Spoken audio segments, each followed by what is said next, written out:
All right, welcome. We're going to be talking about one of my favorite decks that I personally own, which is Kwain Itinerant Meddler. And this is a group hug deck with a twist. So it's going to be group hug. It's going to be everybody drawing cards. Kwain itself is a 2-drop, 1/3 rabbit wizard that can tap, and each player may draw a card.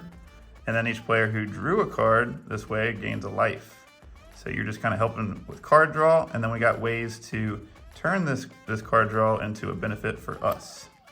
So we're going to start out with some mana rocks, and we got the staples, Soul Ring, Arcane Signet, Thought Vessel, so we don't have to worry about maximum hand size, so we got that down. And then we got Ebony Fly, which is a great 2-drop mana rock. Also gives us the ability to give one of our creatures flying and swing in for a win, because we got several creatures that get really big throughout the game, just naturally. We got Chromatic Lantern, so we don't have to worry about fixing our mana, because we have a lot of cards with blue pips and things like that. And Decanter of Endless Water, pretty awesome newish mana rock. It's a 3-drop, but taps for one of any color and has no maximum hand size, which is very helpful with all this card draw. So that's our 6 mana rocks, which might seem a little small, but you're not gonna have to worry about mana in this deck, because you're gonna hit your land drop every single turn. I can almost guarantee it. So next up we have our Howling Mine effects. A couple of these aren't true Howling Mine effects, but kind of lumped them into the same category. First one we have is Howling Mine itself. The 2-drop. At the beginning of each player's draw step, you draw an extra card. So Kami does the same thing. Dictated Crewfix, same thing, but has flash. It's a 3-drop, but you can flash in before your turn. Temple Bell, you can kind of choose when everybody draws their card. Folio of the Fancies is not really a Howling Mine effect, but I don't know where else to put it. It basically says players have no maximum hand size, which they'll appreciate, but you can force them to draw cards whenever you want. And also a second ability where you can mill them, but probably won't be using that. Walking Archive is pretty great because it's a creature, comes into play with 1/1/1 counter on it, and then that turns it into basically a Howling Mine on a creature, and you can pay for and put more counters on it, make people draw more cards. Fauna Mythos is great because automatically people are now drawing 3 cards per turn, which gets kind of insane. And Loran of the Third Path is new from Brothers War, 2/1 with Vigilance, and when it comes in, it just destroys an artifact or enchantment, which is really cool. I always forget it does that. But also taps, and you and target opponent each draw a card. So you can give out some more card draw, and you can use it every turn because she has Vigilance. So that's our Howling Mine type cards. We got 8 of them. So these next 5 is kind of more along the same lines, where it's just everybody draws cards. So everybody loves drawing cards. If you don't, what are you doing? But this first one, Fascination, X, blue, each player draws X cards, or you can mill them. Prosperity does the same thing, but costs 1 pip less. Old Visions card, pretty sweet. Your Temple's under attack. You can actually force an opponent to draw 2 cards with you, or you can actually protect all your creatures, give them indestructible. So that's really helpful as kind of like having some options. Words of Wisdom and Vision Schemes are both instants, 2-drops, and can make everybody draw cards. And these are actually extremely helpful with the strategy. Normally you wouldn't want to play these, why would you want to give everybody cards? What are you doing? So the next up is just cards to help you draw more cards, because that's what you want to do in this deck. You want to help everybody draw cards, but you want to be drawing a little bit more than everybody else, because there's going to be some payoffs later that we're going to show you later that are really going to help you bring home the strategy. So should have put these 2 together. They do about the same thing. You draw twice as many cards for every card besides your first normal card draw during the turn. This one actually doubles up your life gain, which is kind of helpful because Kwain also makes you gain a life. So now Gain 2 life every time you pop Kwain, which kind of adds up. Council of the Four does some serious work in this deck. It's a 0/8 human noble for 5. Whenever a player draws their second card during their turn, you draw a card. So if you have a Howling Mine in play, you're guaranteed to hit on this during every opponent's turn. And then whenever they cast their second spell during their turn, you get a 2/2 Knight. So you can actually end up drawing a lot of cards off this, making a lot of Knights. It does a lot of work for 5 mana. Freed from the Reel is pretty cool because you can attach it to Kwain and start untapping Kwain whenever you want. There's a couple other guys that tap, like Loran we just showed. So it just felt like a useful include. No matter what, you should be able to use it with your commander. And then Jace's Archivist is a windfall on a body. This is extremely useful if you're trying to, you have a 20, 30 card hand and some card with a good payoff. You can win the game on the spot with this real quick. And you could attach Free to the Reel and do it multiple times a turn, which is pretty disgusting. Smuggler's Share. This is an amazing card, just in general. Beginning of each end step, you draw a card for each opponent who drew 2 or more cards this turn. And then make a treasure for each opponent who had 2 or more lands enter the battlefield under their control this turn. So you're gonna be hitting this almost every single end step, and you might get a few treasures. So that's just kind of more of like, we're drawing more cards. How about that? So next up is, we're starting to get to some of the draw payoffs, and these are just in like CMC order. We got 10 total draw payoffs. So I include Wizard class here. This is just a good one to make no maximum hand size. Level 2, you draw 2 cards. But if you get to level 3, whenever you draw a card, you put a +1/+1 counter on one of your creatures, which is really, really powerful in this kind of deck. Ledger Shredder, he's got 1/3 in flying. He also has Connive, so whenever a player casts their second spell each turn, it connives, and you draw a card, discard. If you discard a non-land card, it gets a counter. So this is just something where when people play more spells, which they will because they're drawing more, he's going to get naturally bigger and just kind of be a big beater. Ominous Seas does a lot of work because every time you draw a card, you put a counter on it, remove 8, and you make it 8/8 Kraken. Last time I played this, I had about 30 counters on it and just terrorized people without even removing the counters. They're shaking their boots. I'm talking about you, Josh. And Chasm Skulker, same thing as Anerophage, whatever. This guy is flying, but they both get bigger when you draw cards. When Chasm Skulker dies, though, it makes X 1/1 squid tokens with Island Walk, where X is equal number of counters. So he is extremely clutch in this deck because he's going to be a 20/20 in no time, and people aren't going to want to kill it. So we got 5 more for like payoffs, and we're at the end of the video. We actually have the win cons and the 2 best cards in the game. We're saving for last, just because they're that special.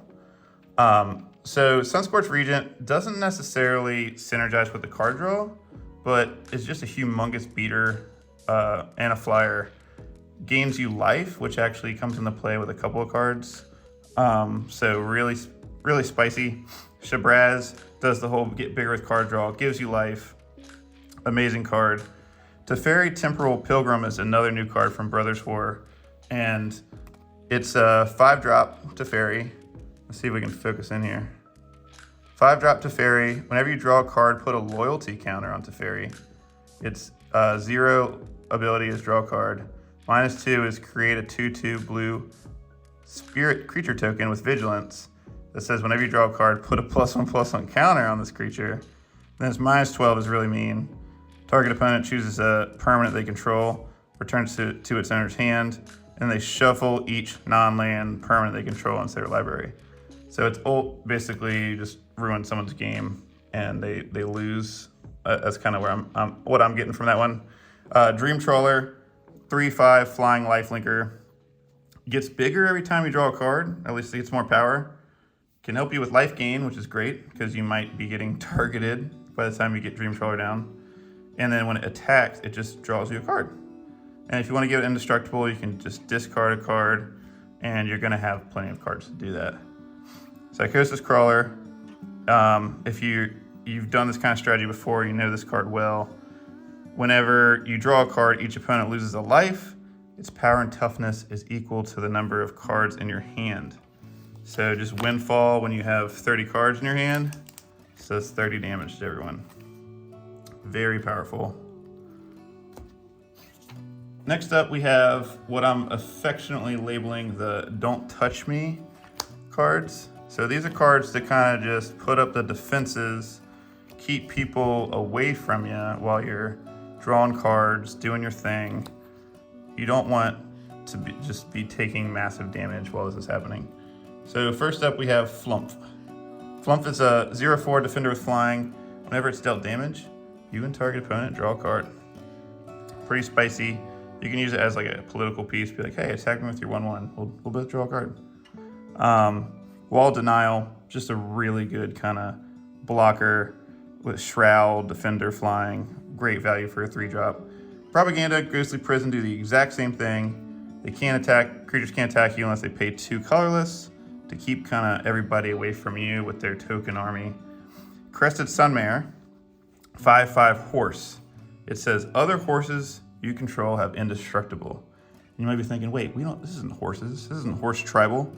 Well, at the beginning of each end step, if you gain life this turn, you create a 5/5 horse, which is extremely spicy with cards like Sunscorched Regent, where you gain a life every time an opponent casts a spell. With your commander, which every time you crack it, you gain a life. So there's actually a good number of cards that can just give you 1 life gain, and you'll be making horses pretty consistently with indestructible. Body Knowledge, once again, no maximum hand size. You want to have it. Whenever it's dealt damage, draw that many cards. Power and toughness equal to the number of cards in your hand. It's going to be huge, and if you block with it, you're going to draw more cards. What else do you want in this deck? So now we're getting into like some of the interaction. And we're starting off with 5 counter spells because we're in blue and white counter spell.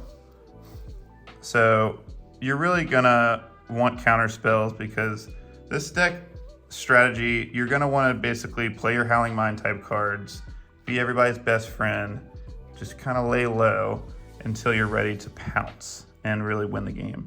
And when you do that, you don't want someone to just be able to counter you or kill your creature or whatever. So counter spells are kind of there just to hold on towards the end. We got your normal ones. Dovin's Veto can't be countered. Arcane Denial gives you and your opponent card draw, which is cool, fits with the synergy.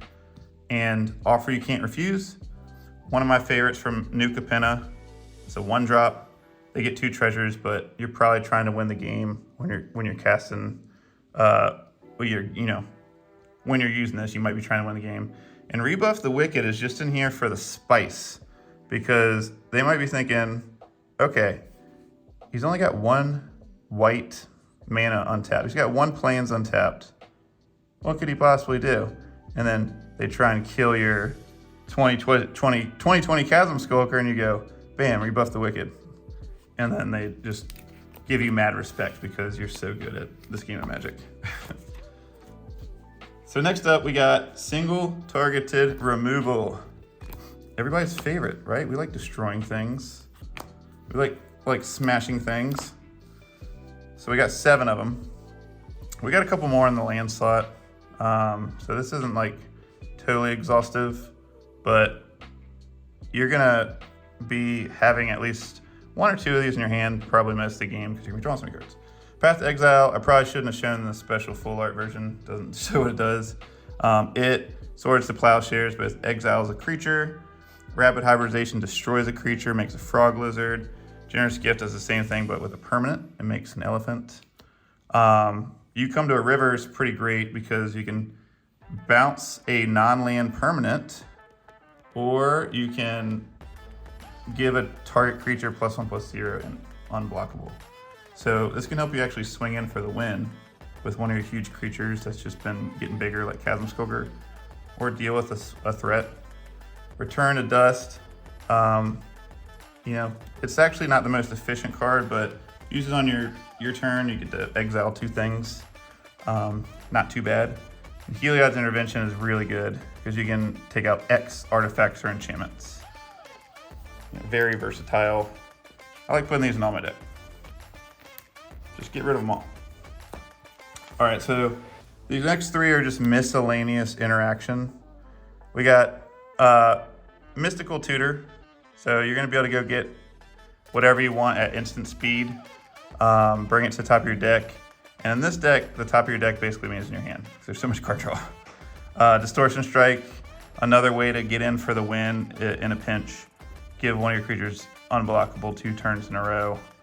And March of Swirling Mist. I'm actually pretty keen on this card now because you can cast it for X and a blue, but you may exile any number of blue cards from your hand, and it costs 2 colors less to cast for each card exiled this way.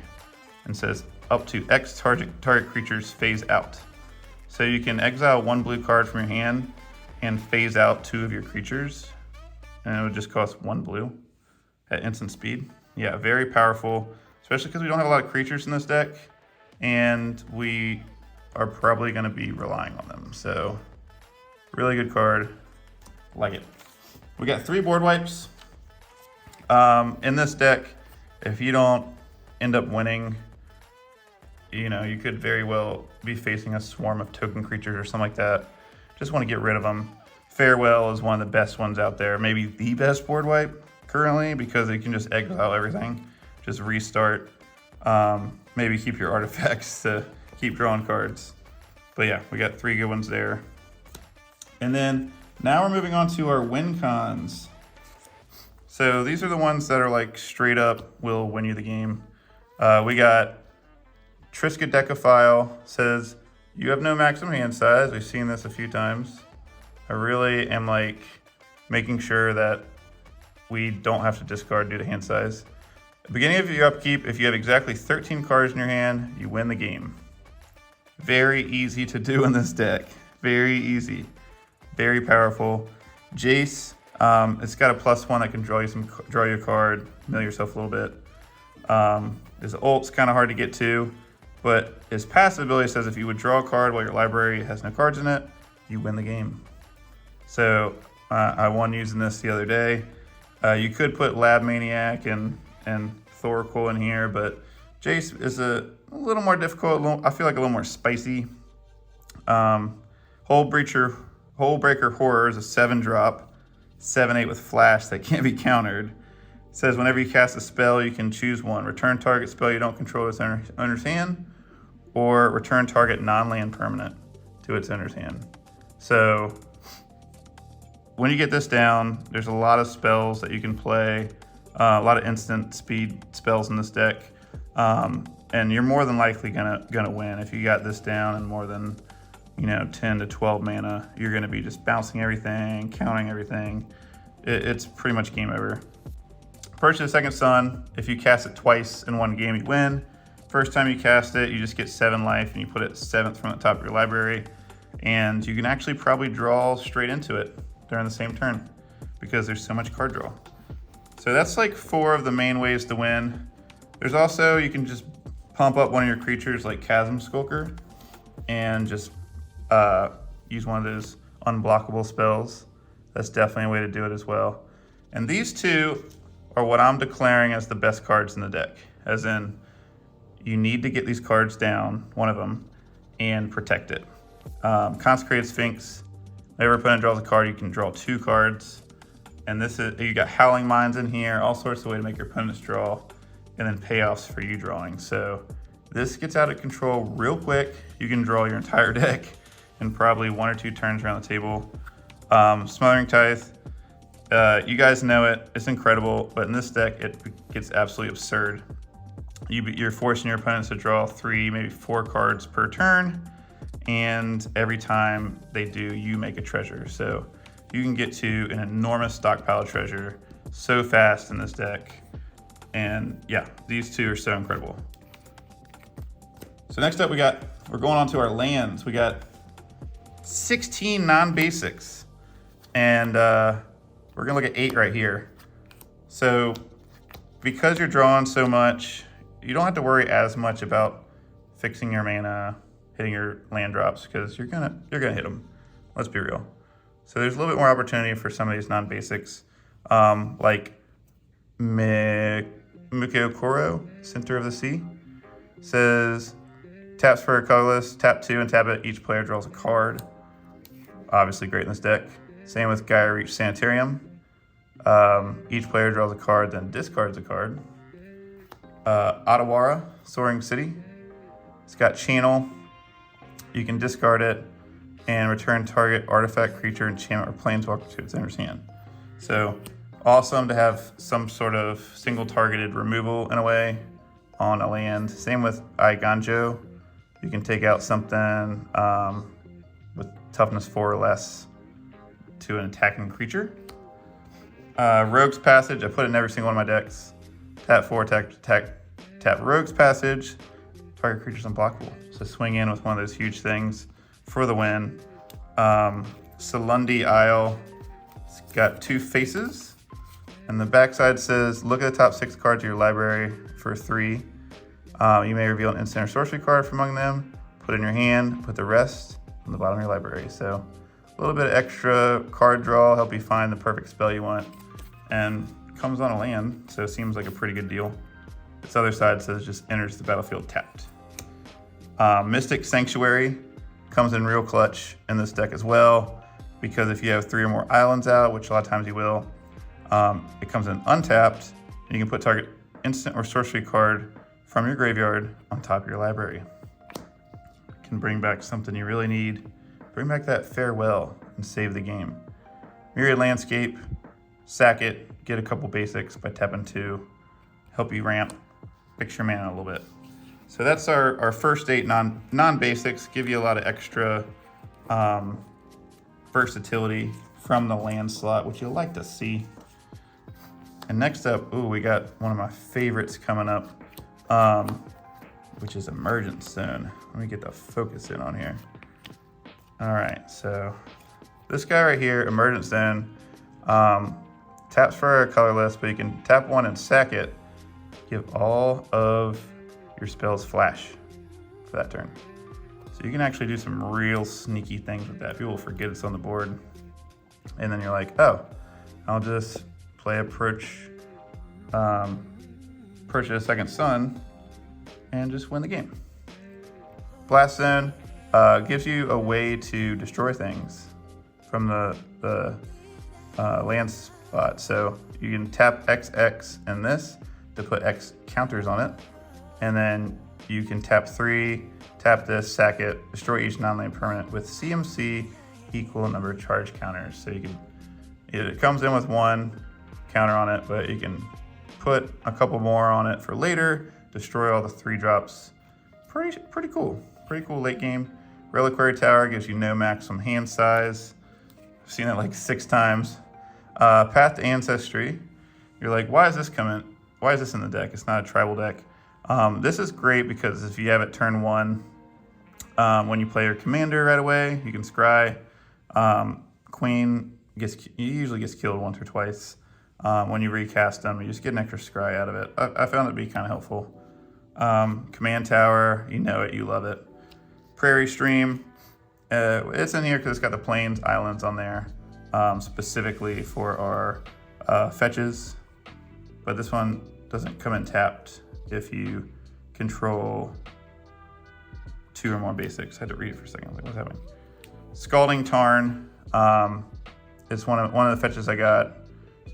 It's got the island, so pay life, tap, you can go get Prairie Stream, which is a good target for it. And same with Marsh Flats.